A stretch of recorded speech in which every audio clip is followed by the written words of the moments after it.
Hindi pa man humuhupa ang kontrobersyal na cheating issue, kina Maris Racal at Anthony Jennings, isang pasabog na chika ang hatid ng showbiz insider na si OG Diaz na may kinalaman sa kapamilya stars na sina Joshua Garcia, Elise Hoson, at McCoy De Leon.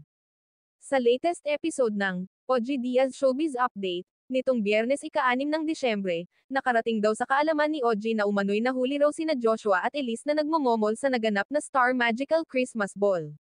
Hindi raw makapaniwala si OG nang makarating nga sa kanya na umano'y nakitang nagmomomol daw sina Joshua at Elise habang nasa ballroom ng pa-event ng Star Magic, ang talent arm management ng ABS-CBN. Hindi rin daw alam ng source ni OG kung saan na raw dumiretso ang dalawa matapos ang nabanggit na sightings. Nakarating naman daw ito sa partner ni Elise na si McCoy De Leon, kaya si Joshua raw ngayon ay bantay sarado ng bodyguards dahil daw sa galit at banta ni McCoy na kapag nag-cross ang mga landas nila ng aktor, ay baka may magawa siya rito. Payo naman ni OG sa lahat ng mga artista, sana raw ay mas maingat pa sila sa mga kilos nila dahil anumang mga nagagawa nilang mali ay maaaring ikasira ng kanilang mga career.